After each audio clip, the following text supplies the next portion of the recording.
درود بر شما. من محسن کفاش هستم، مدیر وبسایت مارکتینگ پلاس و مدرس دوره آموزش مدیریت فروش. این دوره حاصل سالها تجربه و فعالیت در زمینه فروش در صنایع مختلف دوستان. قبل از آماده سازی این پکیج آموزشی، مواردی که بسیاری از دوره‌های آنلاین و حضوری ارائه می‌دادند بررسی شد و متوجه شدیم که بسیاری از سرفصل‌های ضروری توی این دوره‌ها ارائه نمیشه یا در حد تئوری و به صورت خیلی کلی بیان شده بودند. لذا تصمیم گرفتیم یه دوره حرفه‌ای که در ادامه توضیحات اون داده میشه رو ارائه بدیم. این دوره از 0 تا 100 مدیریت فروش رو آموزش میده و مثال‌های اون صنایع و حوزه‌های مختلف از جمله صنایع B2B و B2C و همچنین بازارهای مربوط به FMCG و حوزه خدمات رو پوشش میده. همچنین شما به صورت حرفه‌ای در مورد موضوعاتی مثل پیشبینی فروش، تارگت و پورسانت فروش آموزش میبینید. پس با ما همراه باشید تا توضیحات جامع این دوره را به شما ارائه بدیم.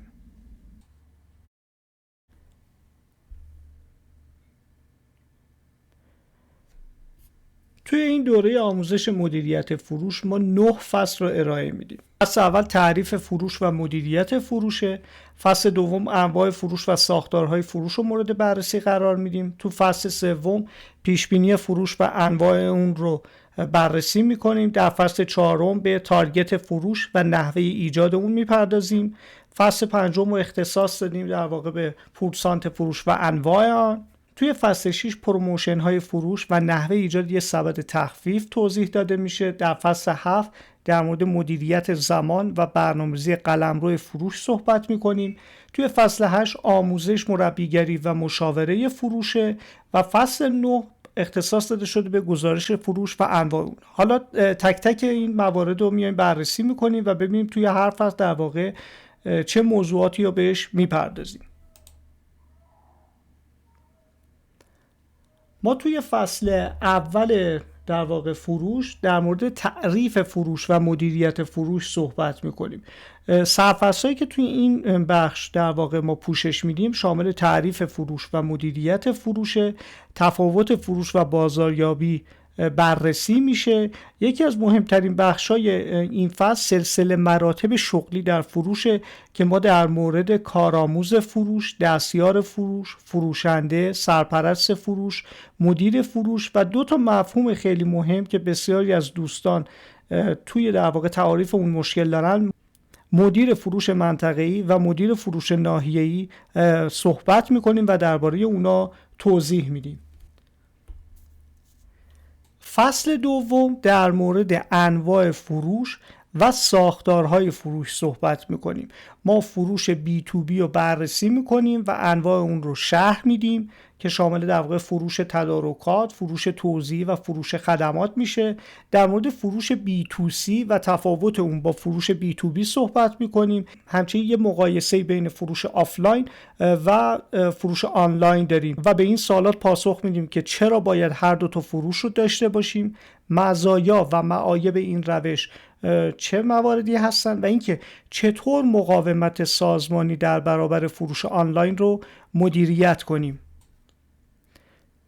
همچنین در ادامه 3 تا مؤلفه اصلی واحد فروش رو بررسی میکنیم و بعد از اون مهمترین قسمت این فصل یعنی انواع ساختارهای فروش بررسی میشه.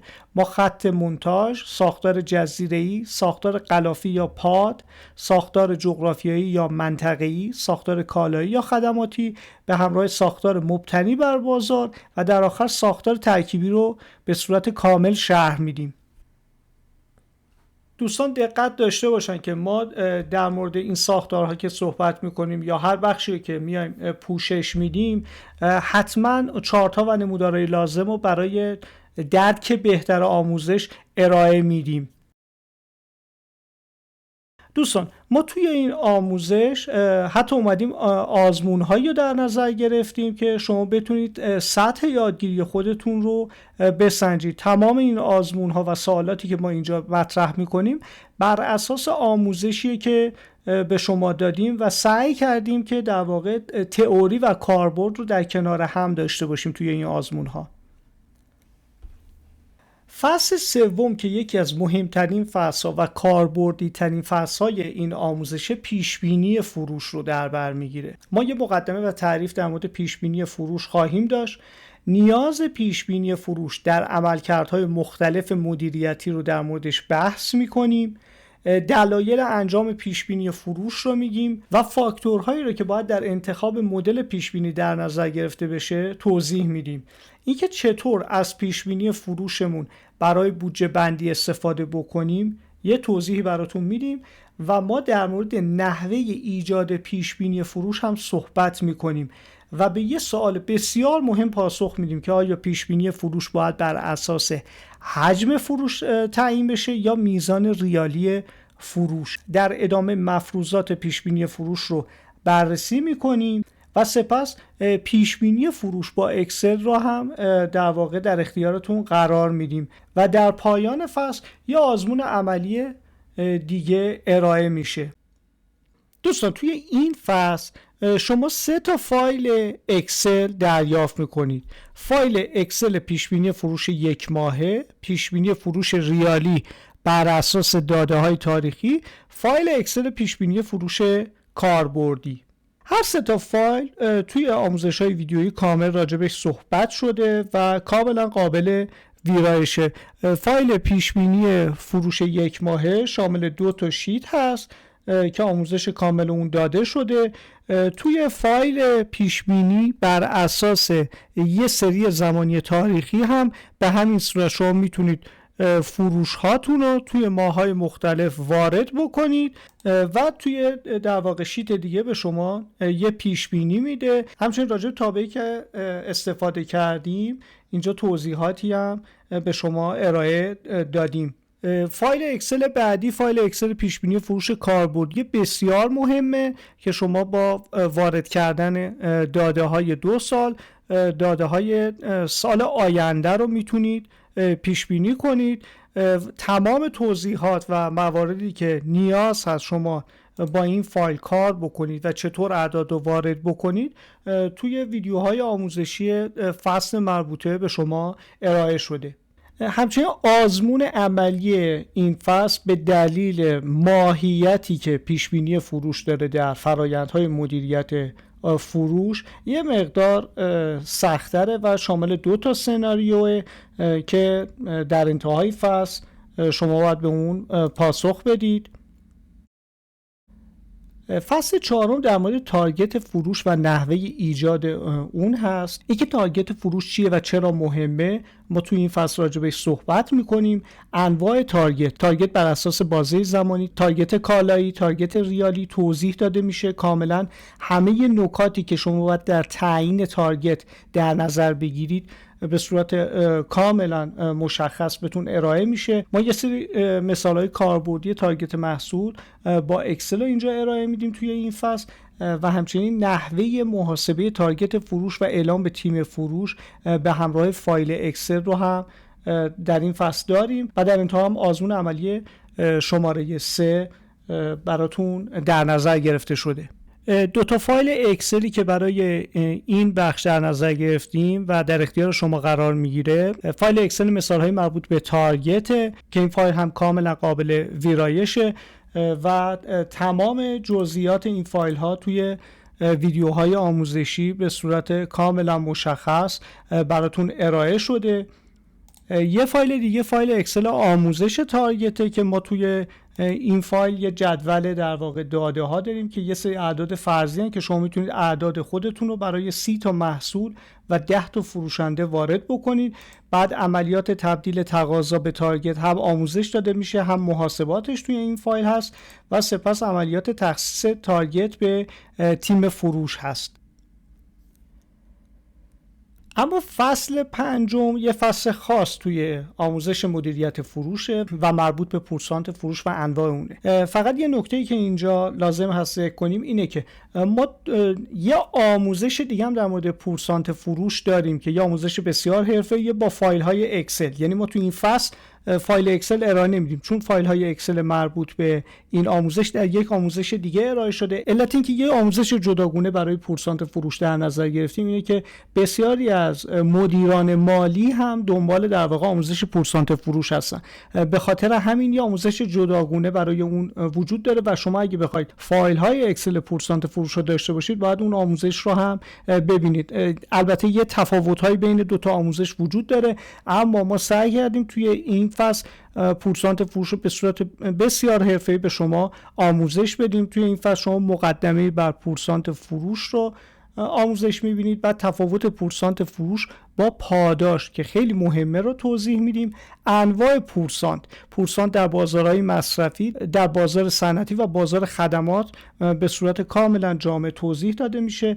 روش برنامه‌ریزی و پیاده سازی پورسانت کالایی هم به صورت کاملا مشخص ارائه میشه و یه بخش دیگه داریم که بزرگترین اشتباهات در بکارگیری پورسانت فروش براتون توضیح داده میشه و در انتها هم یه آزمون عملی شماره 4 ارائه میشه. این نکته رو خدمتتون دوستان عرض کنیم که ما برای اینکه محیط آموزشیمون یه محیط جذاب باشه، برخلاف خیلی از آموزش‌ها که در واقع یه پاورپوینتی ارائه میشه و یه سری نوشته است، ما سعی کردیم توی کل این آموزش از نمودارها، چارت‌ها و دیاگرام‌های بسیار زیبا و حرفه‌ای استفاده بکنیم که توی یادگیری هم به شدت تأثیر داره. مثلا برای انواع پورسانت ما نوع بازار رو تو بازارهای مصرفی، صنعتی و خدمات به این صورت براتون طبقه بندی کردیم و به صورت جامع براتون توضیح میدیم. مثلا برای بازار مصرفی شما پورسانت پله‌ای، ثابت، کالایی و تشویقی رو به این صورت مشاهده میکنید که توضیحات جامع در مورد اون داده میشه. در فصل 6 پروموشن های فروش و نحوه ایجاد یه سبد تخفیف آموزش داده میشه. بسیار فصل مهمیه. خیلی از دوستان ما که در حوزه مدیریت فروش کار میکنن این بخش رو صرفاً واگذار کردن به بخش بازاریابی، در صورتی که یه مدیر فروش حرفه‌ای کاملا باید به پروموشن های فروش و به خصوص ایجاد سبد تخفیف مسلط باشه. ما توی این فصل یه مقدمه بر پروموشن فروش داریم، تعریفش رو ارائه میدیم و انواع پروموشن فروش، پروموشن های خرده فروشی، تجاری، مصرف کننده و پروموشن های اینترنتی رو کامل شرح میدیم و اینکه چطور پروموشن ها بر فروش شما تأثیر میذارن و شما میتونید توی افزایش فروش از اونا استفاده بکنید توضیح میدیم. در مورد تخفیف فروش صحبت میکنیم. همچنین اینکه چطور در یه شرکت خدماتی تخفیف فروش ایجاد کنیم و در موردش آموزش میدیم. ببینید ما دقیقاً جاهایی که نیاز هست توی بازارهای مختلف صحبت بکنیم. یه جا نیاز هست راجع به در واقع بازار کالایی صحبت بکنیم، جایی که یا مثلا FMCG، یه جایی ممکنه ما بازار خدمات باشه. کاملا تفکیک کردیم و صحبت راجبش میکنیم. توی این قسمت تخفیف فروش در مؤسسات آموزشی، تخفیف فروش در شرکت خدمات نرم افزاری و تخفیف در شرکت خدمات دیجیتال به صورت کاملا حرفه‌ای توضیح داده میشه تا دوستانی که تو این حوزه ها هم کار میکنن بتونن تو فرآیندهای فروششون از این موارد استفاده بکنن و اینکه چطور در یک شرکت فعال در بازاریابی صنعتی تخفیف فروش پیاده سازی کنیم هم راجبش یه آموزش مفصل داریم. توی این فصل هم شما یه فایل اکسل سبد تخفیف کالایی دریافت میکنید. این فایل هم مثل فایل های دیگه کاملا قابل ویرایش هست.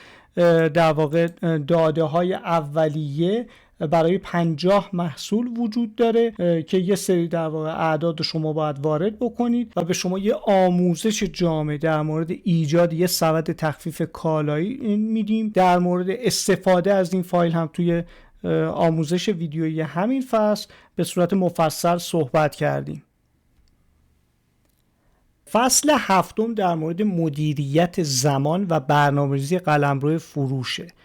دوستان اینجوری نیست که یه مدیر فروش فقط راجع به پورسانت، تارگت، تخفیف و پروموشن های فروش بدونه. باید بدونه که چطور زمانش رو مدیریت کنه و قلمرو فروشش رو چطور مدیریت و برنامه‌ریزی کنه. این فصل مختص این کاره. ما یه مقدمه بر مدیریت زمان در مدیریت فروش داریم، اصول اولیه در مدیریت زمان رو کامل شرح میدیم و در ادامه در مورد مدیریت زمان برای خود مدیر فروش و یه مطلب به نام در اختیار خودش بودن، هنر تفویض اختیار رو صحبت میکنیم راجبش، وظایفی که باید محول بکنه و وظایفی که نبایستی یه مدیر فروش محول کنه رو صحبت میکنیم. نکات مهم در مورد تفویض اختیار رو میگیم، چون این یه مسئله بسیار مهمه و بسیاری از مدیران مسائلی رو تفویض اختیار میکنن که در حیطه کاری بسیاری از زیردستاشون نیست. در مورد برنامه‌ریزی منطقه فروش تیمی در ادامه صحبت میکنیم و رتبه بندی مشتریای فعلی و جدید رو هم راجبش صحبت میکنیم. همچنین یه شمه ای از گزارش فروش رو هم آموزش میدیم، چرا که گزارش فروش به صورت مفصل در فصل 9 ارائه شده. فصل 8 با این عنوان آموزش، مربیگری و مشاوره در فروش ما نامگذاری کردیم. توی این فصل روش‌های آموزش بر اساس سبک‌های یادگیری توضیح داده میشه. سبک‌های یادگیری چندگانه رو توضیح میدیم. در مورد مفهوم بسیار مهم تقویت صحبت میکنیم، مفاهیم اصلی رو توضیح میدیم، اصولش رو میگیم و نقش تقویت در آموزش رو هم میگیم. توی این فصل روی چرخه آموزش تمرکز داریم و در مورد اون صحبت میکنیم. در مورد یه نکته بسیار مهم یعنی آموزش نیروی جدید صحبت میکنیم و اینکه بازیکنان تیم فروش فعلی را هم راجبشون صحبت میکنیم که توی این حوزه باید چه کاری انجام بدیم. در انتها در مورد مربیگری و مشاوره و جلسات هدفگذاری هم صحبت میکنیم. اما فصل 9 یه فصل بسیار مهم در مورد گزارش فروش و انواع اونه. ما تو این فصل به صورت حرفه‌ای در مورد گزارش فروش صحبت میکنیم. اینکه گزارش فروش چیه، اهداف گزارش‌دهی مؤثر فروش چه مواردی هستن، چطور این گزارش‌دهی فروش میتونه تصمیم گیری و استراتژی پشتیبانی بکنه. اجزای اصلی یک گزارش رو به صورت کاملا مفصل براتون توضیح میدیم. انواع گزارش‌های فروش رو راجبش شرح میدیم. مهمترین پارامترها برای گزارش فروش رو براتون یکی یکی بیان میکنیم و شناسایی مشکلات در گزارش‌های فروش رو هم آموزش میدیم و در انتها یه آزمون عملی شماره 6 هم در اختیارتون قرار میدیم. دوستان ما توی این فصل حالا مثل فصل دیگه یه سری پرسش‌های کلیدی هم مطرح می‌کنیم و پاسخ اون را به صورت کاملا حرفه‌ای و به صورت مفصل براتون شرح میدیم.